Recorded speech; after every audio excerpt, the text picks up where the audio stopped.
Àwọn ajínigbé dàbọn bo àwọn arìnrìn-àjò lójú ọ̀nà, wọ́n jí èèyàn mẹ́ta gbé sá lọ. Àwọn arìnrìn-àjò mẹ́ta ni wọ́n ti jí gbé, táwọn mẹ́ta míì sì tún fara gbọ́ta lásìkò táwọn agbébọn kan ṣọṣẹ́ lójú ọ̀nà Adó-Èkìtì sí Àkúrẹ́ lọ́jọ́ Ajé Monday ọjọ́ 15 oṣù karùn-ún ọdún tá a wà yìí. Àwọn agbébọn ọ̀hún tí wọ́n jẹ́ 7 la gbọ́ pé wọ́n dá àwọn èèyàn náà lọ́nà nínú ọkọ̀ èrò elérò 6 tí wọ́n wọ̀ láàrin Ìkẹrẹ́-Èkìtì nípínlẹ̀ Èkìtì sí Ìjú níjọba ìbílẹ̀ Àríwá Àkúrẹ́. Gẹ́gẹ́ bí ohun tá a fìdí rẹ̀ múlẹ̀ látẹnu ọ̀kan nínú àwọn tí orí kó yọ lọ́jọ́ ìṣẹ̀lẹ̀ ọ̀hún, ó ní ìlú Adó-Èkìtì lòun ti ń ṣiṣẹ́.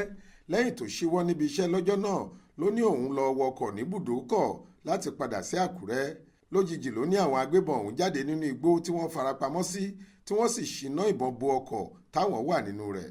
Ó ní mẹ́ta lára àwọn èrò inú ọkọ̀ náà làwọn agbébọn ọ̀hún jí gbé sá lọ, nígbà tí òun àtàwọn 2 míì ráàyè sá mọ́ wọn lọ́wọ́, bó tilẹ̀ jẹ́ pé àwọn mẹ́tẹ̀ẹ̀ta làwọn fara gbọ́ta látàrí ìbọn tí wọ́n dàbò ọkọ̀ tí àwọn wà nínú rẹ̀.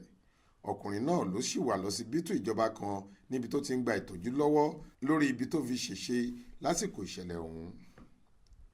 Olúṣèyẹ Ìyáde ló ṣàkójọ ìròyìn yìí fún iléeṣẹ́ tẹlifíṣàn Aláròyé online. Faith Adébọ́lá ló kà á sétí ìgbọ́ yín.